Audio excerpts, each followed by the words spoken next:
Morning my dear friends, welcome to my YouTube channel English bibliotheca. ഇന്ന് ഞാൻ എത്തിയിരിക്കുന്നത് eminent American writer ആയിട്ടുള്ള Robert ഫ്രോസ്റ്റിന്റെ ആഫ്റ്റർ ആപ്പിൾ പിക്കിംഗ് എന്നുള്ള പോയമായിട്ടാണ്. ഈ പോയത്തിനെ കുറിച്ച് പറയുന്നതിന് മുൻപ് നമുക്ക് ആദ്യം പോയറ്റിനെ കുറിച്ചും പോയറ്റിന്റെ കാലഘട്ടത്തിനെ കുറിച്ചും ഒന്ന് വെറുതെ നോക്കാം. ഇദ്ദേഹം ഒരു 20th സെഞ്ചുറി പോയറ്റാണ്.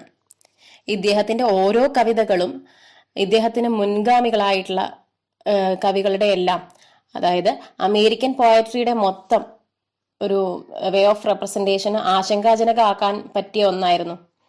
ബിക്കോസ് ഇദ്ദേഹത്തിന്റെ റൈറ്റിംഗ്സിലുള്ള കൊളോക്കിയൽ എക്സ്പ്രഷൻ ആണ് അതിനെല്ലാം കാരണം. അതുകൊണ്ട് തന്നെ ഇദ്ദേഹത്തിനെ വിശേഷിപ്പിച്ചിരുന്നത് വേർഡ്സ്വർത്ത് ഓഫ് അമേരിക്ക എന്നാണ്. ഇംഗ്ലീഷ് ഗ്രേറ്റ് പോയറ്റ് ആയിട്ടുള്ള വില്യം വേർഡ്സ്വർത്തിനെ പോലെ തന്നെ ഇദ്ദേഹവും ഒരു നാച്ചുറൽ പോയറ്റാണ്. അതുപോലെ തന്നെ സിമ്പിൾ ലാംഗ്വേജ് അല്ലെങ്കിൽ കൊളോക്കിയൽ എക്സ്പ്രഷൻ ആയിരുന്നു ഇദ്ദേഹത്തിന്റെ റൈറ്റിംഗ്സിൽ ഇദ്ദേഹം കൂടുതലായിട്ട് ഉപയോഗിച്ചിരുന്നത്. ഇദ്ദേഹത്തിന്റെ അഭിപ്രായത്തിൽ കൊളോക്കിയൽ എക്സ്പ്രഷന് മാത്രമേ റസ്റ്റിക് പീപ്പിൾസിന്റെ റൂറൽ ലൈഫ് അത്രയും നന്നായിട്ട് പ്രതിഫലിപ്പിക്കാൻ പറ്റൂ. അദ്ദേഹത്തിന്റെ വാചകങ്ങളിൽ പറയുകയാണെങ്കിൽ colloquial expression is the sound of sense, അതായത് നമ്മുടെ ഓരോ ഇന്ദ്രിയങ്ങളെയും ഉത്തേജിപ്പിക്കാൻ കൊളോക്കിയൽ എക്സ്പ്രഷൻ അല്ലെങ്കിൽ സിമ്പിൾ ലാംഗ്വേജസിന് മാത്രമേ കഴിയൂ എന്നാണ് ഇദ്ദേഹത്തിന്റെ അഭിപ്രായം. അതിനൊരു ഗ്രേറ്റ് വേ ഓഫ് റെപ്രസെന്റേഷൻ ആണുള്ളത്. ഇദ്ദേഹം ഒരു മോഡേൺ പോയറ്റ് ആയിട്ട് കൂടെ ഇദ്ദേഹത്തിന്റെ റൈറ്റിംഗ്സിലെല്ലാം ഒരു മോഡേൺ ടച്ചിന്റെ ഒരു പ്രഭാവവും ഇല്ലാതെ തന്നെ പാസ്റ്ററൽ ഇമേജസ്, ട്രഡീഷണൽ ആയിട്ടുള്ള പാസ്റ്ററൽ ഇമേജസ് കൂടുതലായിട്ട് കൂട്ടിച്ചേർത്തുകൊണ്ട് അമേരിക്കയുടെ കൾച്ചർ നല്ല ഭംഗിയായിട്ട് വായനക്കാരിൽ എത്തിക്കാൻ ഇദ്ദേഹം ശ്രമിച്ചിട്ടുണ്ട്. ഇതിന്റെ ഫലമായിട്ടാണ് ഇദ്ദേഹത്തിന് 1960 കൺഗ്രാഷണൽ ഗോൾഡ് മെഡൽ ലഭിച്ചതും. ഇദ്ദേഹത്തിന് ഇതിനു പുറമെ ഒരുപാട് ബഹുമതികൾ ലഭിച്ചിട്ടുണ്ട്. പുലിറ്റ്സർ പ്രൈസ് 4 തവണ ലഭിച്ച ഒരേ ഒരു പോയറ്റാണ് ഇദ്ദേഹം. ഇദ്ദേഹത്തിന് ഇൻസ്പിറേഷൻ ലഭിച്ചത് വളരെ ഫേമസ് ആയിട്ടുള്ള English writers Thomas Hardy, W.B. Yeats ഇവരുടെ എല്ലാം റൈറ്റിംഗ്സിലൂടെയാണ് ഇദ്ദേഹം കവി അല്ലെങ്കിൽ പോയറ്റ് എന്നുള്ള ഒരു മേഖലയിലേക്ക് വന്നത്. അതുപോലെ തന്നെ ഇദ്ദേഹത്തിൽ നിന്നും ഇൻസ്പിറേഷൻ ലഭിച്ചവരാണ് ഇദ്ദേഹത്തിന്റെ കണ്ടംപററീസ് ആയിട്ടുള്ള Edward Thomas, John drink water, Wilfred Wilson ഇവരെല്ലാം. അതുകൊണ്ട് തന്നെ ഇദ്ദേഹത്തിനെ ഒരു എക്സ്ട്രാ ഓർഡിനറി റൈറ്റർ എന്നായിരുന്നു ഇദ്ദേഹത്തിന്റെ കണ്ടംപററീസ് എല്ലാം വിശേഷിപ്പിച്ചിരുന്നത്. ഇദ്ദേഹത്തിനല്ലാതെ വേറൊരു പോയറ്റിനും സാധാരണക്കാരന്റെ ജീവിതം ഇത്ര നന്നായി ചിത്രീകരിക്കാൻ കഴിയില്ല എന്നായിരുന്നു അവരുടെ എല്ലാം അഭിപ്രായം. അതേപോലെ ഇദ്ദേഹത്തിന്റെ പേഴ്സണൽ ലൈഫിലേക്ക് നോക്കുകയാണെങ്കിൽ ഇദ്ദേഹത്തിന്റെ പേഴ്സണൽ ലൈഫ് ഫുള്ളി എക്സ്പീരിയൻസ്ഡ് ആണ്. അതായത് ഒരു ഡിപ്രസ്ഡ് ലൈഫാണ്, fully plagued by grief and loss. പിന്നെ ഇദ്ദേഹത്തിനെ ഓൾഡ് ബെന്നിങ്ടൺ സിമെട്രിയിലാണ് അടക്കം ചെയ്തിരിക്കുന്നത്. അവിടുത്തെ എപ്പിറ്റാഫിൽ ഇദ്ദേഹത്തിന്റെ പോയമായിട്ടുള്ള ദ ലെസൺ ഫോർ ടുഡേ എന്നുള്ള പോയത്തിന്റെ ലാസ്റ്റ് ലൈനാണ് അവിടെ കൊത്തി വെച്ചിരിക്കുന്നത്. I had a lover's quarrel with the world. അതിന്റെ അർത്ഥം ഇതാണ്. ലവേഴ്സ് കോറൽ എന്ന് പറഞ്ഞു കഴിഞ്ഞാൽ നമുക്ക് ഒരുപാട് സ്നേഹമുള്ള ആൾക്കാരോട് നമ്മൾ വഴക്കിടുകയാണെങ്കിലും നമുക്ക് അവരെ പിരിയാൻ തോന്നില്ല.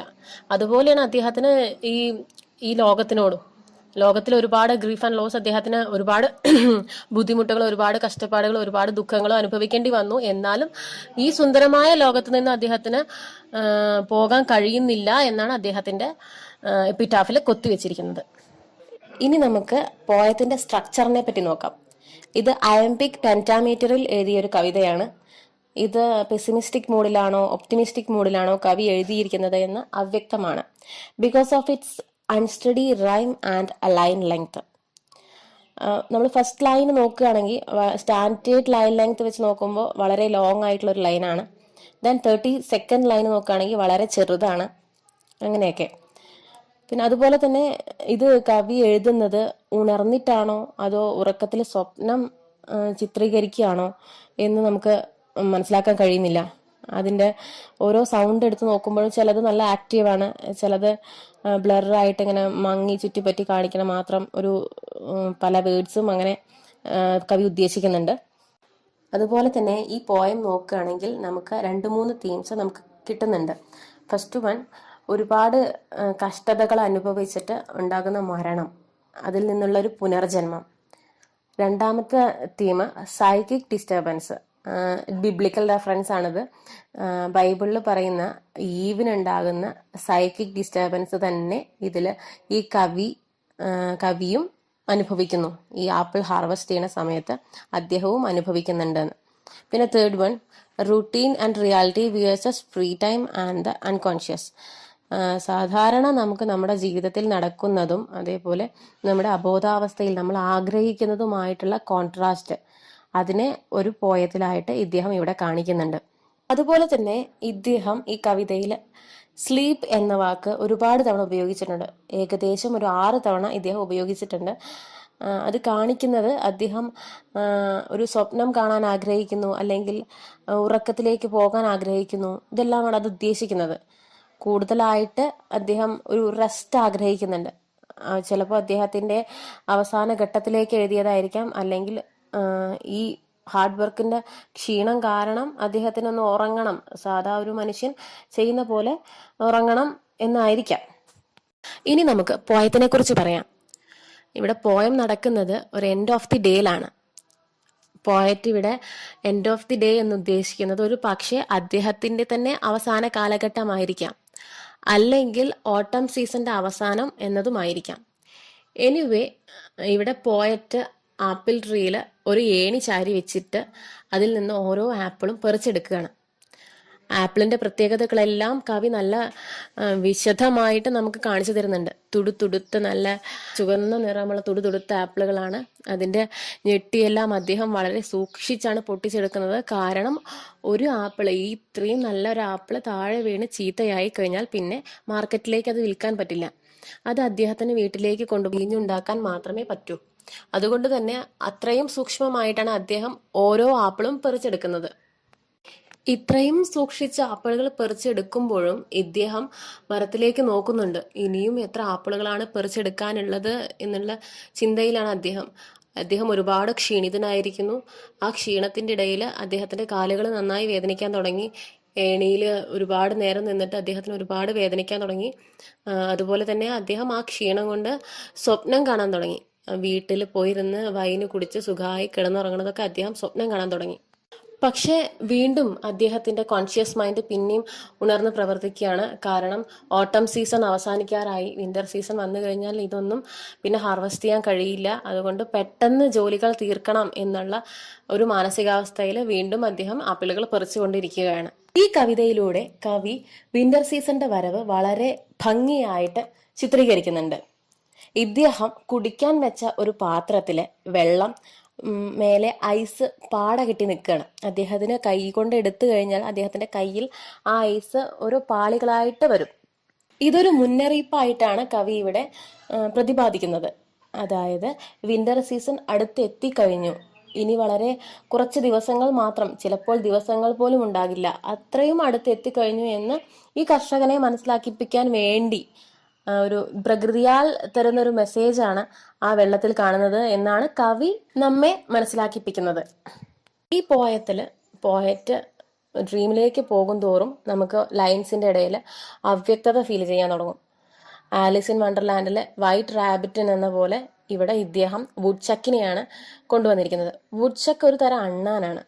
വിന്റർ സീസണിൽ മാക്സിമം ഉറങ്ങാൻ വേണ്ടി മാത്രം ജീവിക്കുന്ന ഒരു ജീവിയാണ് വുഡ്ചക്ക്.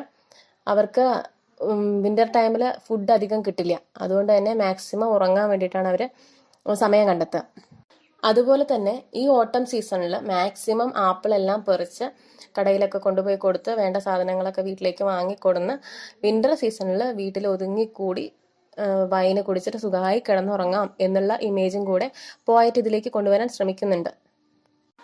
ഈ കവിതയിൽ ആപ്പിൾ ഹാർവെസ്റ്റിംഗ് അത് ഒരു ഫെയർവെൽ ആയിട്ടുള്ള ഒരു ഇമേജാണ് അദ്ദേഹം കൊണ്ടുവരുന്നത്. ചിലപ്പോൾ അദ്ദേഹത്തിന്റെ തന്നെ ജീവിതത്തിൽ നിന്ന് അദ്ദേഹം മാഞ്ഞു മറയും എന്നുള്ളതായിരിക്കാം, അല്ലെങ്കിൽ ഈ ഓട്ടം സീസൺ പോവും വിന്റർ സീസൺ വരും എന്നതുമായിരിക്കാം. പക്ഷേ അദ്ദേഹം ശരിക്കും വ്യക്തമാക്കുന്നില്ല എന്താ അദ്ദേഹത്തിന്റെ ചിന്തയിലൂടെ ഇതിലേക്ക് പ്രതിഫലിപ്പിക്കുന്നതെന്ന് അദ്ദേഹം വ്യക്തമാക്കുന്നില്ല. ഈ കവിതയിലൂടെ ഇദ്ദേഹം ഒരുപാട് മെസ്സേജസ് റീഡേഴ്സിന് പാസ് ചെയ്യാൻ ശ്രമിക്കുന്നുണ്ട്. നമുക്കിത് ഒരു ബിബ്ലിക്കൽ റെഫറൻസിൽ, ഈ പോയത്തിനെ ഫുള്ളായിട്ട് ഒരു ബിബ്ലിക്കൽ റെഫറൻസിലേക്ക് കൊണ്ടുവരികയാണെങ്കിൽ നമുക്ക് മനസ്സിലാകും. ഇതിൽ കാണിക്കുന്ന ഏണിയെ ജേക്കബ്സ് ലേഡർ ആയിട്ടും, അതേപോലെ ആ ആപ്പിൾ ട്രീയെ tree of knowledge, garden of ഏദനിലുള്ള ട്രീ ഓഫ് നോളേജ് ആയിട്ടും, അതേപോലെ തന്നെ അതിലെ ഹാർവെസ്റ്ററെ ഈവായിട്ടും നമ്മൾ കാണുകയാണെങ്കിൽ ആ ഈവിനുണ്ടാകുന്ന അതേ സൈക്കിക് ഡിസ്റ്റർബൻസ് ഇവിടെ ഹാർവസ്റ്ററിനും ഉണ്ടാകുന്നുണ്ട്. അദ്ദേഹത്തിന്റെ ജോലിയിൽ നിന്ന് തെന്നി മാറിക്കൊണ്ട് അത് കഴിഞ്ഞിട്ടുള്ള പല കാര്യങ്ങളും സ്വപ്നം കാണുന്നുണ്ട് ജോലി ചെയ്യുന്നതിനിടയിൽ തന്നെ. അതുപോലെ തന്നെയാണ് ഈവിനും സംഭവിക്കുന്നത്. അടുത്തതായിട്ട് ഇദ്ദേഹം കൊണ്ടുവരാൻ ഉദ്ദേശിക്കുന്ന ഇമേജ്, ഒരുപാട് കഷ്ടപ്പാട് അനുഭവിച്ചാൽ മാത്രമേ നമുക്ക് നമ്മളുടേതായിട്ടുള്ള ഒരു സക്സസ്സിൽ എത്താൻ കഴിയുള്ളൂ എന്നതും ഇദ്ദേഹത്തിന്റെ ഒരു മെസ്സേജാണ്. വേറൊരു രീതിയിൽ ചിന്തിക്കുകയാണെങ്കിൽ ഒരുപാട് ബുദ്ധിമുട്ടി, ഒരുപാട് കഷ്ടപ്പെട്ട് രാവിലെ മുതൽ ഒരുപാട് പണിയെല്ലാം എടുത്ത് ക്ഷീണിതനായിട്ട് വീട്ടിൽ വന്നിരിക്കുമ്പോൾ അദ്ദേഹം അറിയാണ്ട് മയങ്ങിപ്പോയി. ആ മയങ്ങിപ്പോയ സമയത്ത് അദ്ദേഹം കാണുന്ന സ്വപ്നമായിരിക്കാം ഇതെല്ലാം. ആ സ്വപ്നത്തിൽ പോലും ഇദ്ദേഹത്തിന്റെ കടമകൾ മറക്കുന്നില്ല എന്നും നമുക്ക് ചിന്തിക്കാം. കാരണം ആ സ്വപ്നത്തിൽ പോലും അദ്ദേഹത്തിന്റെ കാലുവേദനയും അതേപോലെ വിന്റർ സീസണിന്റെ വരവും ഇതെല്ലാം അദ്ദേഹം കാണുന്നുണ്ട്. കാരണം അദ്ദേഹത്തിന്റെ മനസ്സിനെ അത്രത്തോളം ആട്ടിയുലയ്ക്കുന്ന പല സംഭവങ്ങളുമായിരിക്കാം ഇത്. ഒരു സാധാരണ കുടുംബത്തിലെ ഒരു ഹാർവസ്റ്ററെ സംബന്ധിച്ചിടത്തോളം അദ്ദേഹത്തിന്റെ മെന്റൽ ആക്ടിവിറ്റീസ് എന്തൊക്കെയാണെന്ന് അദ്ദേഹം ഇതിലൂടെ കൊണ്ടുവരാൻ ശ്രമിക്കുകയും ആയിരിക്കാം. മനുഷ്യനും പ്രകൃതിയും തമ്മിൽ ഒഴിച്ചുകൂടാനാവാത്ത അത്രയും ഗാഢമായ ബന്ധമുണ്ടെന്ന് അദ്ദേഹം വീണ്ടും വീണ്ടും ഓർമ്മിപ്പിക്കാനായിരിക്കാം ഇത്തരമൊരു കവിതകൾ വീണ്ടും വീണ്ടും അദ്ദേഹം എഴുതുന്നത്. എന്തായാലും ഇന്ന് ഞാൻ എടുത്ത കവിത നിങ്ങൾക്കെല്ലാം മനസ്സിലായി കാണുമെന്ന് കരുതുന്നു. ഇനി അടുത്ത വീഡിയോയിലൂടെ കാണാം. അതുവരെ എല്ലാവരും വീട്ടിൽ സേഫായിരിക്കുന്നു എന്ന് വിചാരിക്കുന്നു. ആരും വെളിയിലേക്ക് മാക്സിമം ഇറങ്ങാതിരിക്കുക. ഞാൻ കഴിഞ്ഞ വീഡിയോയിൽ പറഞ്ഞ പോലെ തന്നെ ഇപ്പോഴും പറയുന്നു, പുറത്തേക്ക് ഇറങ്ങുമ്പോൾ മാസ്ക് ധരിക്കുക, പ്രോപ്പറായിട്ട് ധരിക്കുക. അതേപോലെ തന്നെ കൈ മാക്സിമം ഇടയ്ക്കിടയ്ക്ക് കഴുകാൻ നോക്കുക. Stay home, stay safe. നമ്മളെ കൊണ്ട് മാത്രമേ ഈ മഹാമാരിയെ തടുക്കാൻ കഴിയുള്ളൂ. Okay thank you.